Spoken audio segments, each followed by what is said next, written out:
Hello and welcome to the first episode of my system rehousing.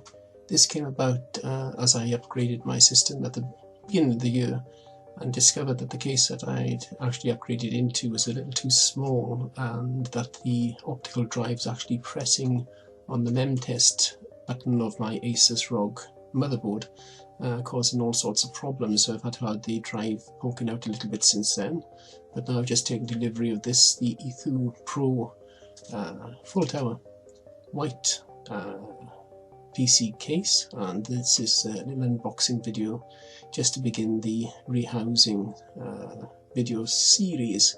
So I'm just going to start the actual unboxing now. I've already opened the bottom up a little bit.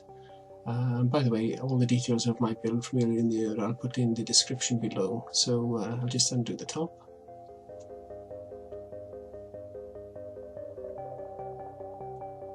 And to make things a bit easier, as I said, I've already undone the bottom, so I'll just slide it over to its side in a moment and then slide the actual system out sideways. It's quite a heavy system, so it makes it much easier to handle this way.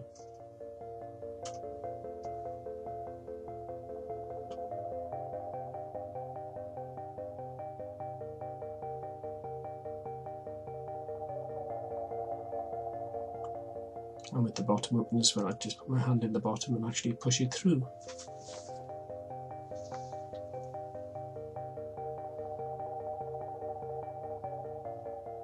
Now the box was a little bit dented up and broken, a couple of slits in it when it arrived, and I was a bit worried that the actual system itself, the system box, would be damaged, but it turns out it's okay.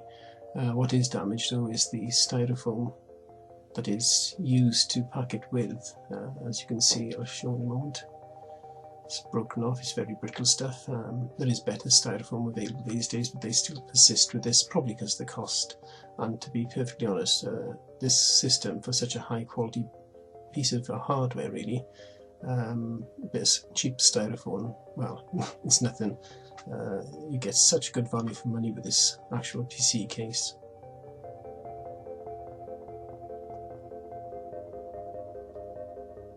As you can see, the actual box itself is in perfect condition. I'm going to leave the plastic on the side windows till after the build is finished, just to protect them. You've got the little box cover there. Start button. I believe that this is a removable dust filter, but I think it's removed from the inside, so I'm not going to break my legs trying to get that off just now. The other side in good condition as well. You've got a filter on the bottom there at the front, and as we turn it around you can see the two windows. Nice big windows, you can see the whole build.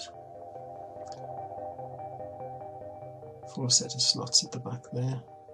Another filter on the bottom, and those very nice stand-up feet that help it stand off the carpet, keep the dust out.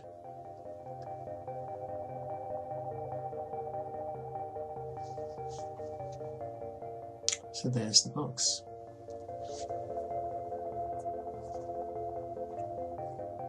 Now just undo the two thumb screws. One nice little thing about these thumb screws is they do have rubber grommets on them, rubber washers, to help stop scratching the actual paintwork. I don't know if you can see it much there.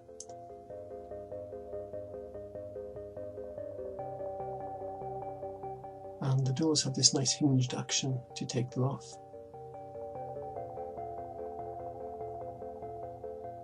Little bit of dust there.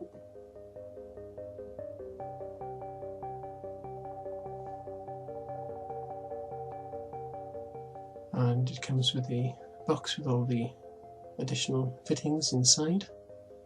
Again, such high quality. The actual instruction manual is a nice glossy manual, not a cheap piece of paper. Some ties there, plastic cable ties, which you don't really need, and this wonderful box of all the fittings, all the screws and everything, not just in one little plastic bag mixed together. And finally in the bottom you have the water cooling reservoir holder. That just fits on in the case on this front there if you need it. Put all these back away.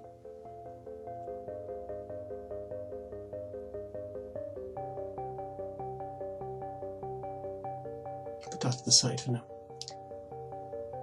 Inside the case you can see it's already fitted out with the easy fit for the 3.5 optical, as the bottom there has a cover for the power supply to cover it up, internal fan, and then these grommets for all the wires.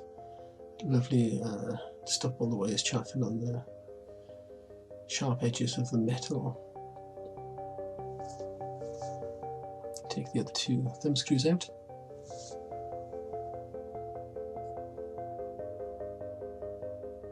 And again, open up the back, this hinge mechanism. It just slides off. And underneath you see this excellent system for the cable management. Here is a fan header, which I believe you can use up to 11 fans on this, and it has its own power supply as well. You have the drive holder here, the drive caddy. It only comes with one. You can buy extras, and there's an extra space at the bottom. I'll show you in a little while.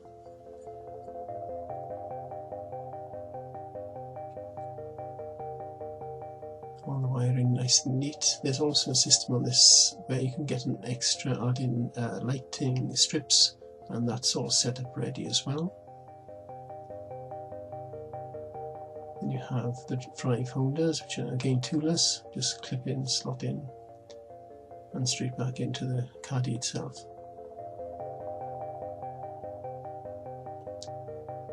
These little pull-outs. Once you undo the thumb screws, slide out the caddies. So there goes the top one. So if you want a bit more space for anything, you can take that one out, but you can also take the bottom out, so you can have a huge space. I intend to do this as I wish to put my hard drive, my data drive on the base, and have as much circulation as possible. Then you have this huge fan at the front as well. I'm going to put them back in for now.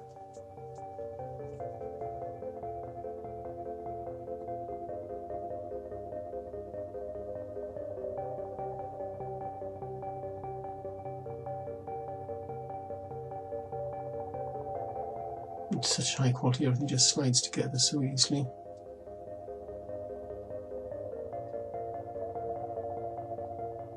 It's a very tight fit as well, so there's no rattling about, no shaking about, so when the drives are in there shouldn't be too much vibration from the drives.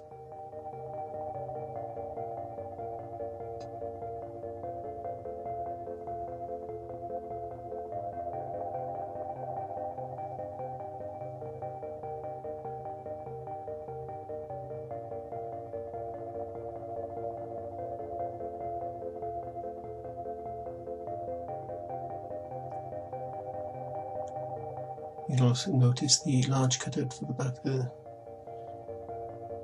motherboard, so there's plenty of room for mounting if you want to add water cooling mounts, or as in my case I've got a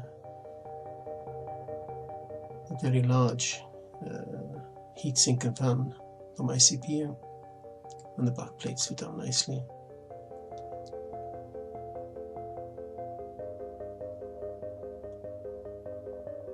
All these wiring ties are so good, which is why I said you don't need the plastic cable ties. Everything is just cable tied or tied down with the Fantex ties.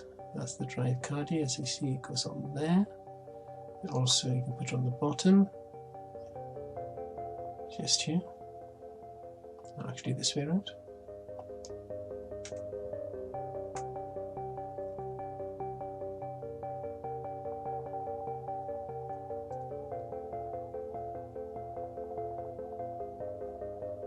And all the wiring just fits in there, and these little velcro ties, I think every case manufacturer should use them really, but again for this level of quality for the price that we paid. I paid £90 including all postage, which was next day delivery for this case, which is amazing.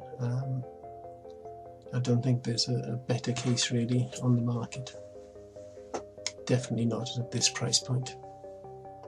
So we just put it all back together now, put the sides back on.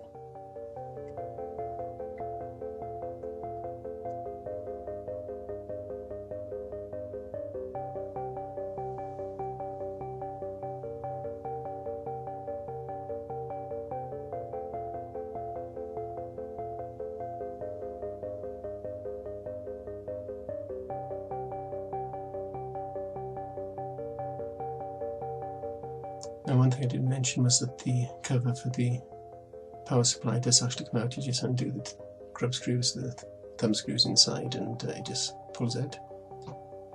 Nice little Fantex logo there. Now on the front, I said the port cover shows the two USB 2, two USB 3, and the audio ports, as well as the reset switch. And then you have 3 optical drive bays below that. I'm not sure about the colour of this. I may mod it and hack it to be white like the rest of it. I have to do my optical drives anyway because they are black and I want them white to match the case. Now later on I will show you the front of the case when I start the build and start the preparing the box for the build.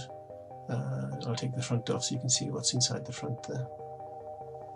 There's also space here for another reservoir space if you wish to have one for your GPUs and one for your main board. You could always put 2 in.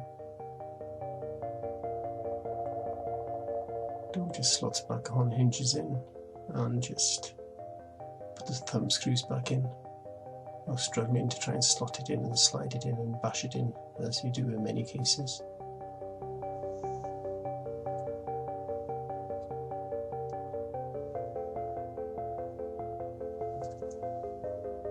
So there you go.